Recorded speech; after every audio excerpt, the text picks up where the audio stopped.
Another great article by Ben Johnson. Uh, this is unbelievable. Okay, it really is. You've got a South Dakota state representative who she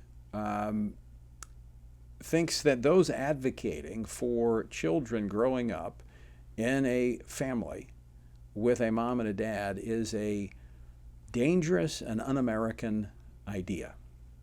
So this all started last week. Family Heritage Alliance Director Norman Woods was a guest on Washington Watch, where he discussed his appearance before the South Dakota State Legislature's committee on behalf of families. Well, his testimony must have really triggered the state representative, Erin Healy, as she took to Twitter saying, quote, extremist group Family Heritage Alliance said this morning that the safest place for kids are in families that have a married mom and a dad. What a dangerous and un-American belief, end quote.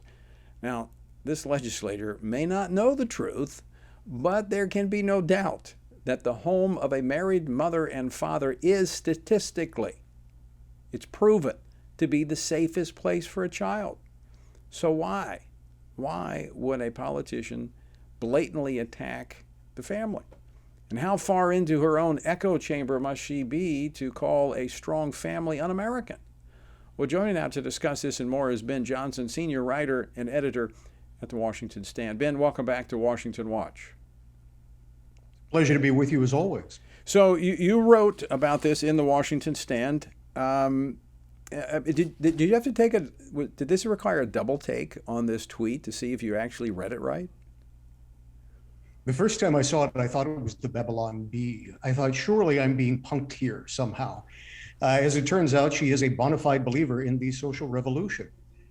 She believes that the family is not only un-American, but also nauseated. Earlier in the same day, she tweeted, and I quote, the grip from fundamentalist groups who only believe in nuclear families is strong in our state legislature today. I'm disgusted by the extremist opposition we heard today. Yeah. It's mind-boggling, because when you think of the essence of America, you think of apple pie, baseball, and motherhood. Apparently her view now, America has two mommies. So, now, I want our viewers and listeners to grasp what we're talking about here. If this were isolated, we probably wouldn't be talking about it, but this is reflective of where the left is in America today. Wanting a child to have a mom and a dad is now described as an extremist position. What does that tell us about where politics has taken this country? It tells us we need a lot more of what's going on in Asbury right now. Politics reflects culture, culture reflects religion, and we're seeing that as America moves away from God, you're moving away from the natural family, the order that he created as well. As you said, this is a predominant belief, really, in the Democratic Party. She just sort of said the quiet part out loud, but you saw the exact same spirit in Virginia not that long ago when Terry McAuliffe, who was former governor, was running, and he said, I don't think parents should be telling schools what they should be teaching. But let's not forget, McAuliffe was chairman of the DNC, and he was considered a moderate at the time. So I think the Democratic Party's policies seek to replace our constitutional republic with, for lack of a better term, the custodial state, where a collection of teachers, psychologists, so-called public health experts make all the major child-rearing decisions that were formerly made by parents. It's not enough for them to be big brother, they want to be big mother as well. Two final questions for you, Ben. Number one, has she retracted this statement or provide a clarifying statement? Not as of the last time that I checked. At no point has she clarified that she's changed her mind. She is one of the most left-wing members of the state legislature. You say, well, it's South Dakota, and that's not hard to do, but she's also the person that Kamala Harris met with when she was going around to different states trying to evade the Dobbs decision. So she is very much on the left. All right. Last question, just so our listeners and viewers are aware of this. What does the social science tell us about the safest environment for children?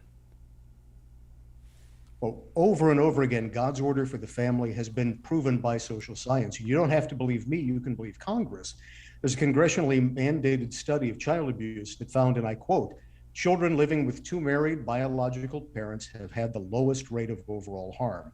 In my piece at WashingtonStand.com, I go through studies going back almost 40 years and the social science predates that as well, finding that children who live with a step parent were 40 times more likely to be abused than those living with their natural parents. They're 50 times more likely to be killed. They are far more likely to be involved with child protective services. And then our friend Mark Riegner, of course, also did groundbreaking research finding that children raised by same-sex couples are also far more likely to suffer physical, sexual, or emotional abuse, which only makes sense if you think about it. Naturally, when you have the natural bonds of kinship and unconditional love, you're far less likely to physically or sexually or emotionally abuse someone than someone who lacks that. Yeah, yeah. The evidence, the social science is overwhelming. Ben, thanks so much for joining us. Great piece. Always appreciate having you on Washington Watch. Thank you so much.